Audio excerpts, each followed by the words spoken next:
안녕하세요. 반갑습니다. 이 종합 일봉이 코스피 전 저점을 갖다가 뚫었지요. 며칠 전에 한번 뚫었다가 내려왔다가 다시 장중에 뚫었다가 내려왔습니다. 이건 결국 위로 뚫겠다는 얘기거든요.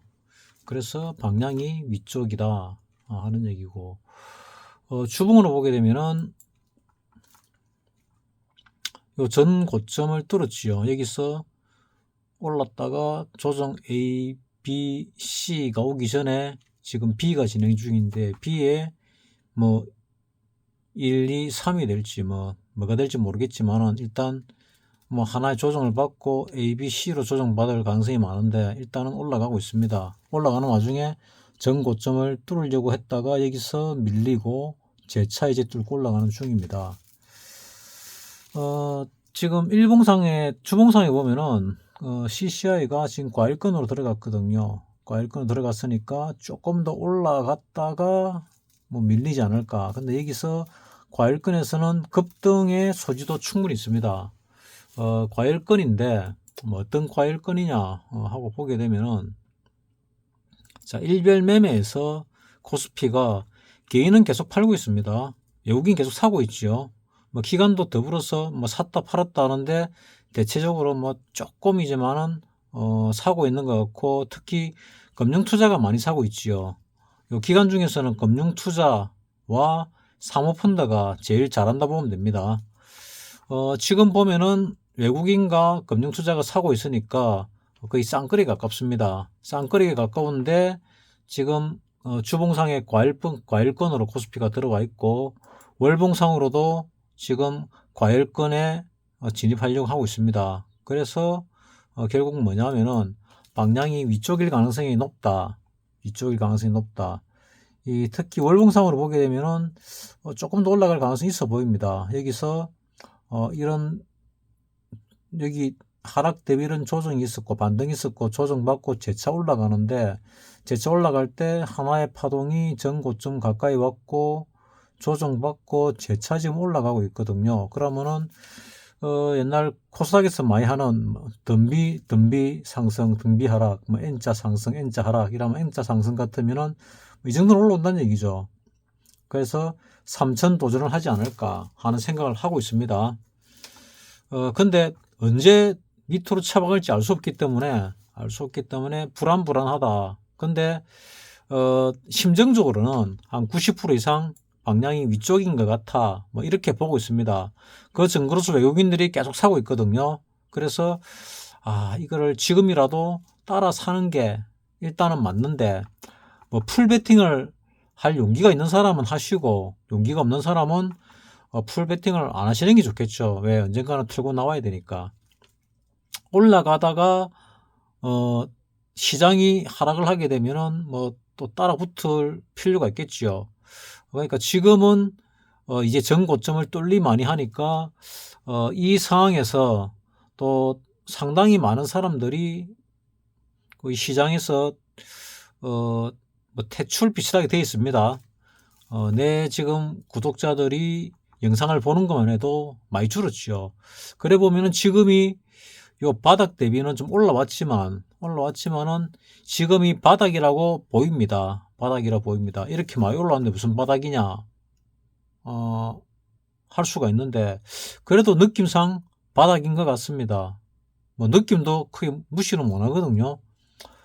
그래서 지금 만약에 조금만 떨어지더라도 2600까지만 떨어지더라도 뭐 난리가 나지 않을까 하는 생각이 듭니다.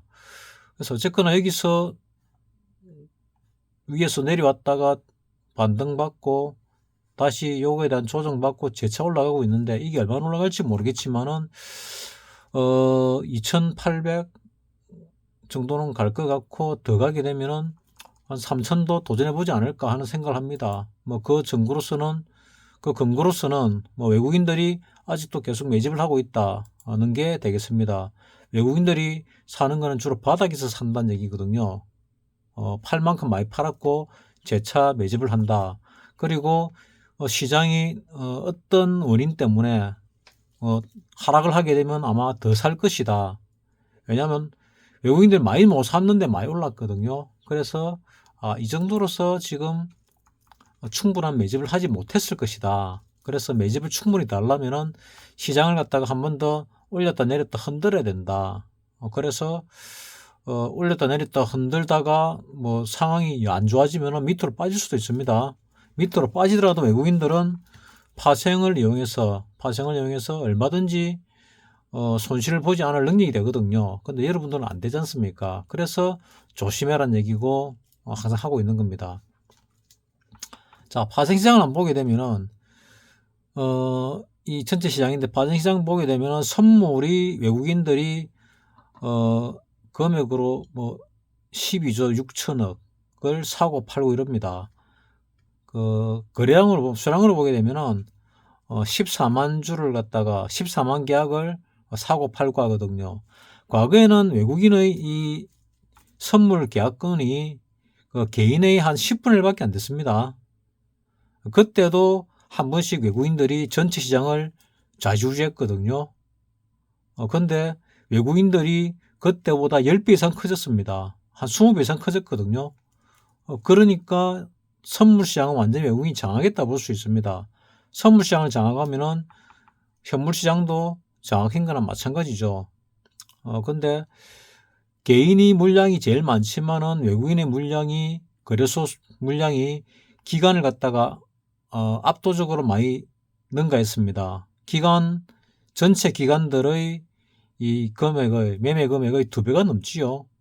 코스닥 같은 경우는 거의 뭐 6배가 넘습니다. 6배가 넘지요. 그러니까 기간의 6배나 외국인들이 코스닥은 거래를 하고 있습니다. 물론 개인들보다는 적죠. 적은데 일반적으로 볼 때 그렇게 하고 있습니다. 그래서 개인들은 비율적으로 볼 때 거래소보다 코스닥에서 더 많이 활동을 한다. 그리고 코스닥에서 더 많이 뭐 벌기도 하고 잃기도 한다. 이래 보시는 게 맞습니다. 옵션 같은 경우도 보게 되면은 외국인들이 35만 계약을 했으면은 개인이 절반 정도밖에 안 됩니다. 기간은 외국인의 10분의 1, 20분의 1, 거의 뭐 20분의 1, 30분의 1 정도로 적습니다. 뭐 20분의 1 이하죠. 그러니까 파생시장은 외국인에게 완전히 점령당했다고 볼 수가 있겠습니다. 따라서 우리나라 시장의 주인은 이제 완벽하게 외국인이다. 외국인의 의도에 따라서 올리고 내리고를 마음대로 한다. 경기가 이렇게나 안 좋은데 어째서 이렇게 주가가 올라갈 수 있냐. 경기에 따라서 주가가 움직이지만은 뭐 주가가 선반영을 하죠. 6개월 정도. 그렇지만은 주가와 관계없이 움직이기도 합니다. 그러니까 경기와 관계없이 움직이기도 합니다. 그거는 외국인들이 사면 올라가고 누군가 사면 올라가고 팔면 내려가죠. 근데 개인이 산다고 올라갑니까? 잘 안 올라갑니다. 개인이 산다고 올라갔을 때 있죠. 요때는 개인이 사면서 올라갔습니다. 사면서. 요때 요 언저리에는 외국인들이 계속 팔았거든요. 기관도 팔았습니다. 뭐 사모펀드도 물론 팔았지요. 그리고 내려올 때도 계속 외국인들이 팔았습니다. 그러다가 어느 순간부터 사기 시작했거든요. 그러니까 요 어디쯤부터 사기 시작했다는 얘기죠. 요 어디쯤. 그러니까 평균 단가가 요 정도 될 겁니다. 한 2,400전 후. 2,400전 후라면은 뭐 좀 넓게 보면 한 2,200에서 2,600 되겠죠. 요 근처가 평균값으로 샀습니다. 샀고 앞으로도 더 살 가능성이 있다면은 이때 샀으면은 요때 팔라고 요때 사진 않았겠죠. 기간도 뭐 근 1년, 2년을 샀다 아닙니까? 2년 동안 요 중간 값에서 샀고 지금도 사고 있다. 그래서 이게 2,400 정도에 샀으면은 뭐 최소한 웬만큼 올라가서 팔겠지요. 그래서 최소한 뭐 2,800, 3,000원 올라갈 가능성이 많다. 3,000 시도를 할 가능성이 많다. 이렇게 예전부터 얘기하고 있습니다. 근데 그게 점점 현실화되어 가고 있는 중이죠. 그런 중입니다. 그럼에도 불구하고 주식을 사 있는데 평가손이 난 사람들이 많을 겁니다. 그러니까 개인들이 가진 종목은 외국인들이 안 사죠, 별로. 그러니까 별로 안 가고 또 외국인들이 사면 개인들이 거기다 갖다 던지죠. 팝니다. 그래서 개인은 보다시피 이렇게 많이 팔았습니다. 코스피. 코스닥도 팔았는가? 뭐 코스닥 워낙 안 봐놓으니까. 코스닥은 뭐 올라올 때 샀네요. 코스닥은 샀고 코스피만 팔았습니다. 나는 코스닥은 거의 안 보니까 코스피를 팔았는데 외국인은 샀다. 그래서 방향이 위쪽이다. 위쪽인데 상당 부분은 또 올라갈 가능성이 많다. 그리고 지금 당장은 급등할 가능성도 꽤나 있다. 뭐 이렇게 봅니다. 그래서 여러분들은 좋은 종목을 잘 골라서 외국인들이 살만한 종목, 미래의 트렌드가 될 만한 종목들을 업종을 잘 고르고 종목을 잘 골라서 투자를 하시면은 좋은 성과가 있을 것이고, 개인들이 물리가지고 바닥에 있는 거, 이거는 언제 오를지 모릅니다. 오를 때 그때 들어가도 안 넣습니다. 뭐 사놓고 기다리면 되지 않냐. 배당을 많이 주고 뭐 사놓고 기다리도 필요 없는 돈 같으면은 또 그 회사가 부도나지 않는 안전한 종목이면은 그렇게 하셔도 됩니다. 그것도 투자의 방법이 될 수 있으니까. 근데 올라갈 종목에다가 투자를 하는 게 더 좋겠죠. 올라갈 종목에 투자. 뭐 투자한다 해놔놓고 뭐 며칠 만에 팔고 뭐 보름 만에 팔고 한 달 만에 올랐다고 팔고 이러면 그 투자 아니죠. 그거는 그냥 매매입니다. 매매. 사고 파는 매매. 좀 더 나쁘게 얘기하면 사고 파는 도박. 사고 파는 도박. 그래서 투자를 하려면은 뭐 최소한 3년에서 5년 정도는 보고 하시는 게 맞지요. 3년에서 5년 동안 이게 뭐 최소 300% 나겠다, 500% 나겠다, 아니면 1000% 나겠다, 2000% 나겠다. 그러니까 3배 나겠다, 5배 나겠다, 뭐 10배 나겠다, 20개 나겠다, 뭐 이런 걸 보고 이제 하는 게 투자지요. 근데 이제 도박을 하는 사람들은 뭐 한 달에도 두 달에도 뭐 10배, 20배가 나는데, 어떤 때는 뭐 옵션 하는 사람도 하루에도 10배, 20배, 100배도 나는데 이게 못 기다리죠. 도박꾼들은 한번 그쪽으로 빠지면은 투자로 잘 못 들어옵니다. 여러분 같은 경우는 부디 도박은 하지 마시고 투자로서 안전하게 자산을 늘리가는 방법을 택하시기 바랍니다. 주식으로 도박이 한 빠지면은 절대 못 벗어납니다. 절대란 얘기는 뭐 100% 절대는 아니겠지만은 한 99% 이상은 못 벗어납니다. 그래서 여러분들은 지금 전체적으로 볼 때는 이게 주봉이죠. 주봉에서 바이러스 사태 때 폭락했다가 폭등했다가 떨어지는 조정을 받고 이게 아마 0.618 정도 조정이 들어왔을 겁니다. 그래서 재차 올라가는데 올라가는 것도 기본적으로 떨어진 거의 절반 정도는 올라오죠. 절반 정도. 그래서 아직 절반은 안 올라왔지만은 거의 다 올라온다. 좀 많이 올라오면은 0.618까지 올라올 수가 있겠죠. 뭐 더 올라올 수도 있습니다. 통상적으로 50% 넘으면은 50%를 기본으로 볼 때 0.618 정도 올라오면은 많이 올라온 거고, 뭐 이렇게 75% 올라오면 아주 많이 올라온 거죠. 그래서 절반 기준으로 아직 기준에도 못 미쳤다. 근데 기준은 올 거다. 좀 더 올라올 거니까 0.618, 2800 정도는 올라올 것이다. 뭐 이렇게 보는 겁니다. 좀 세게 올라오면 3000 돌파 시도를 할 수도 있다. 뭐 이래 보는 거죠. 그리고 나서 한번 조정을 받는데, 조정을 받을 때 수렴하는 패턴을 보일지 아니면은 뭐 지그재그 패턴을 보일지 플랫 패턴을 보일지가 알 수가 없기 때문에 아직은 그래서 지금 당장은 오르고 있지만은 항상 팔 준비를 하고 조심하시라, 뭐 그렇게 얘기하고 있는 겁니다. 현금화 시키시라. 뭐 현금화 시켰는데 만약에 부동산 쪽으로 뭐 기회가 좋은 게 왔다, 아직은 아닙니다. 아직은 고점 대비 한 40% 빠지고 50% 빠졌는데 더 빠질 가능성이 많다고 생각하거든요. 그래서 아직은 아닙니다. 아직은 아니니까 조금 기다리니 좋지 않을까. 그리고 뭐 대한민국이 20년 뒤에 집값이 오를 것이냐 내릴 것이냐, 그래 본다면은 우리나라 전체의 한 10% 정도는 오를 가능성이 많고요. 뭐 한 7, 80% 정도는 3, 40%? 한 절반 이상은 내릴 가능성이 많지 않을까 생각합니다. 그 후가 되면은 우리나라로 세계 금융이 몰리게 되면은 외국인들이 많이 들어오게 되면은 그래서 국내에 못지않게 많이 들어오게 되면은 글쎄요, 뭐 집값이 다시 오를 수도 있겠는데 그때는 개발되는 곳만 오를 가능성도 있겠죠. 경제가 발전하면 결국 집값은 오르게 돼 있습니다. 근데 그 최근에 뭐 1, 2년 전에 2, 3년 전에 집값이 올란 거는 우리나라 경제력에 비해서 국민들의 수입에 비해서 과하게 올랐죠. 과하게 올랐기 때문에 우리가 주식이 올라가더라도 많이 오르면은 많이 내리죠. 올랐다 내렸다 올랐다 내렸다 하면서 결국은 오르겠지만은 그 올랐다 내렸다는 대꼬박구가 있는 겁니다. 그 대꼬박구 중에서 지금 내리는 중이라는 얘기지 집값이 대세적으로 하락할 리가 있겠습니까? 그리고 우리나라가 전 세계 자금이 몰리는 시장이 될 가능성이 많은데 그 시장이 뭐 집값이 내려갈 가능성이 없겠지요. 홍콩이 옛날에 그 집값이 많이 올랐지요. 그 영국이 중국에 홍콩을 반환하고 나서도 집값이 뭐 크게 떨어지지 않았습니다. 그러다가 뭐 일국 양제 체제를 가지고 있다가 그 홍콩을 갖다가 거의 뭐 공사나 같이 하니까 결국은 외국 자본들이 빠져나가면서 홍콩도 망해가고 있는 걸로 알고 있습니다. 따라서 여러분도 그런 걸 감안하셔가지고 뭐 투자를 하시는데 뭐 적당히 하시기 바랍니다.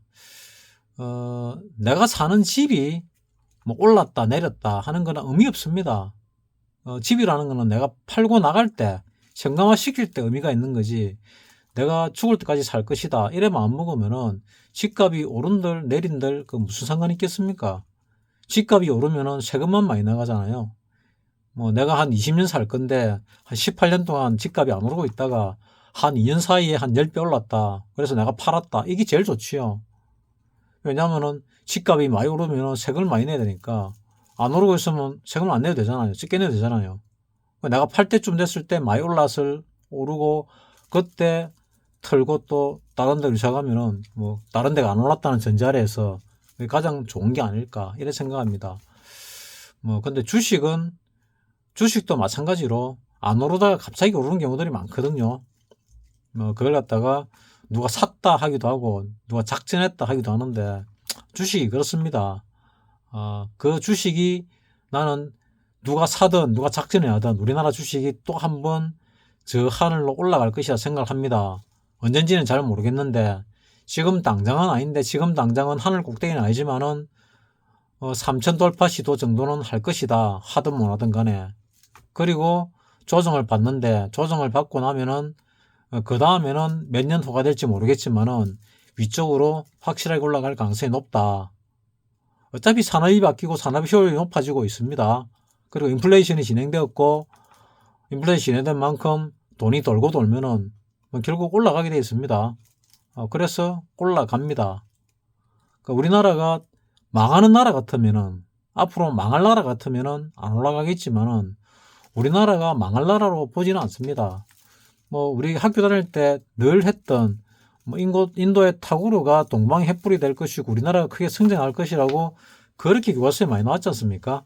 교과서에 나왔듯이 우리나라는 위로 갈 겁니다. 근데 가기 전에는 항상 진통이 있습니다. 진통이 있고 나서 가는 거죠. 뭐 애 놓기 전에도 진통이 심하게 있잖아요. 그 진통이 있다고 죽습니까? 대부분 안 죽지요.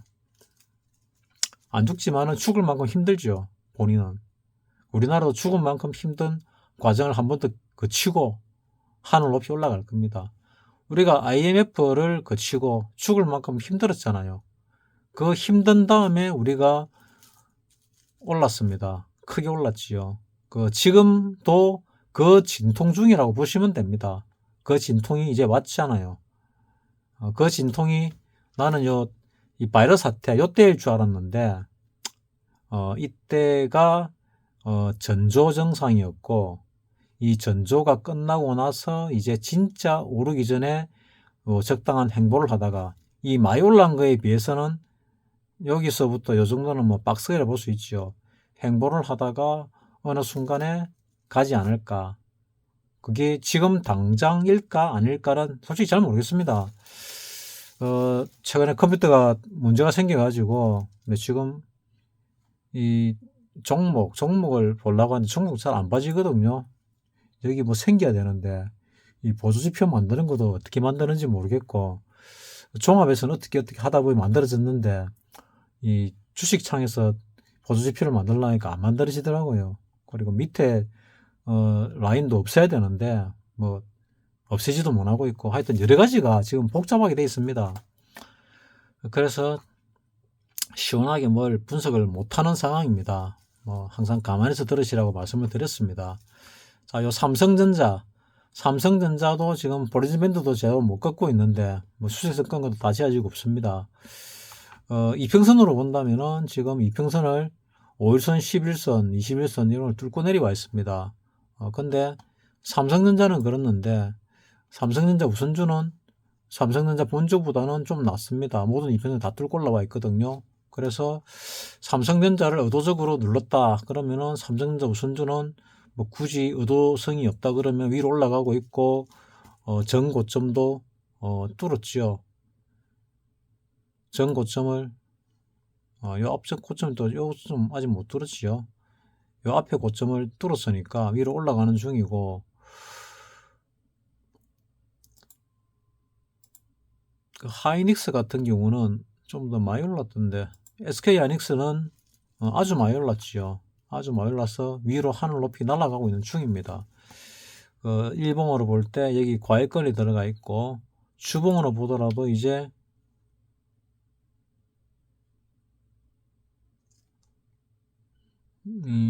뭘 만들려고 하는데 안 만들어지네요. 내가 보는 보조지표를 넣어야 되는데, 어쨌거나 뭐 SK 하이닉스가 위로 올라가고 있습니다. 자, 그래서 전체적으로 볼 때 위로 갈 가능성이 좀 더 많지 않을까, 뭐 이렇게 뭐 나름대로 생각을 하고 있습니다.